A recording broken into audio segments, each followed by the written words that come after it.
Hello everyone. हमारा जो आज का टॉपिक है वो है रैंक प्रॉब्लम। जिस टॉपिक का नाम है परमुटेशंस एंड कॉम्बिनेशंस। तो रैंक कैसे निकालते हैं इसको मैं आपको एक एग्जांपल के थ्रू बताता हूँ। जैसे कि फॉर एग्जांपल हमने क्वेश्चन लिया तो रैंक प्रॉब्लम मान लेते हैं, हमने एक वर्ड लिया है, इस वर्ड की रैंक हमें निकालनी है डिक्शनरी के अकॉर्डिंग। तो क्वेश्चन इस तरह से पूछा जाता है कि आप इस पर्टिकुलर वर्ड की रैंक बताइए अकॉर्डिंग टू द डिक्शनरी। अगर हम एक ऐसी डिक्शनरी बनाएं जो कि इसके अल्फ़ाबेट से बनने वाले सारे लेटर्स से, है ना, अगर हम अलग अलग वर्ड बनाएं तो मदर कौन सी रैंक पर आएगा। जैसे कि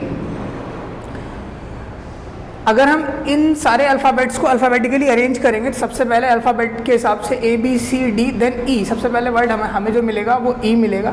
E F G H I J K L M H M O R then T। देखिए सबसे पहला जो अल्फ़ाबेटिकली आएगा वो E आएगा, उसके बाद H आएगा, देन M आएगा, O आएगा, फिर R आएगा, फिर T आएगा। ठीक है, तो ये सीक्वेंस हमने लिख लिया अल्फ़ाबेटिकली। अब डिक्शनरी ऐसा हम जानते हैं, सबसे पहला वर्ड जो है वो ई से स्टार्ट होने वाले शब्द सबसे पहले सीक्वेंस में आएंगे।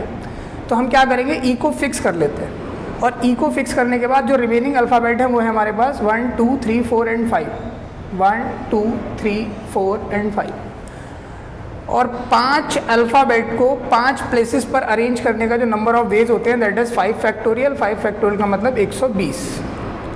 अब हमने ई को फिक्स करके सारे वर्ड बना लिए जितने भी पॉसिबल है, मतलब ई से बनने वाले टोटल 120 शब्द बनेंगे हमारी डिक्शनरी में। पर क्योंकि हमें मदर की रैंक निकालनी है तो मदर तो एम से स्टार्ट हो रहा है, तो इसमें तो मदर आएगा नहीं।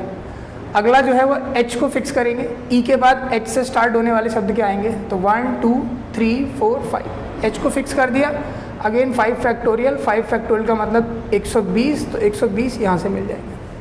अब अल्फ़ाबेटिकली देखें तो एच के बाद एम आएगा। नाउ जैसे ही हम एम को फिक्स करते हैं तो यहाँ पर हम ये वाला लॉजिक नहीं लगा सकते कि डायरेक्ट 5 फैक्टोरियल लिखें तो 120। उसका रीज़न है क्योंकि अगर हम एम से सारे बना लेंगे तो मदर उसके कहीं अंदर ही आ रहा होगा। तो अब क्या करेंगे, एम को फिक्स करने के बाद डिक्शनरी के अकॉर्डिंग देखेंगे अगला अल्फ़ाबेट क्या है, तो ई है, तो एम और ई को फिक्स करेंगे। तो एम ई से बनने वाले शब्द जो हैं वो 4 फैक्टोरियल बन जाएंगे, यानी कि 24। नाउ ई हटेगा देन क्या प्लेस लेगा, देन एच प्लेस लेगा। तो एम एच से बनने वाले शब्द बनाएंगे। एच से बनने वाले शब्द भी जो है हमारे पास 4 फैक्टोरियल बन जाएंगे, दैट इज 24। नाउ अब एच हटेगा तो ओ प्लेस लेगा।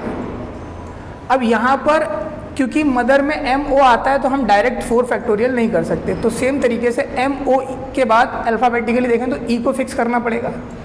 तो ई को फिक्स करेंगे तो हमारे पास ये आएगा 3 फैक्टोरियल यानी कि 6।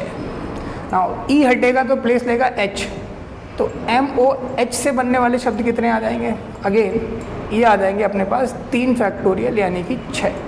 अब एच हटेगा देन आर प्लेस लेगा, तो एम ओ आर से बनने वाले शब्द क्या हो जाएंगे, 1 2 3, again 3 factorial that is 6। M O R के बाद अगला जो आएगा वो आएगा टी। अब देखें, अब मदर में एम ओ टी आता है जैसा कि हमें दिख रहा है, तो टी के बाद हमें अगला फिक्स करना पड़ेगा दैट इज ई।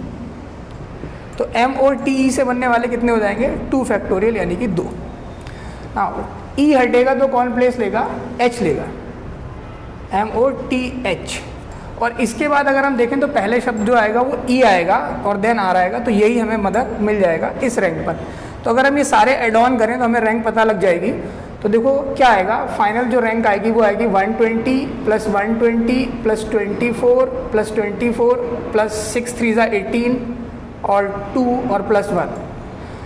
तो 4 4 8 और 8 16, 2 18 और 1 19, 9 यहाँ पर हो जाएगा 1 2 2 4 2 6 2 8 और 2 10 1, तो ये आ जाएगा 309, यानी कि 309वीं रैंक पर जो है वो आपको वर्ड मिल जाएगा। वो कौन सा वर्ड है, मदर।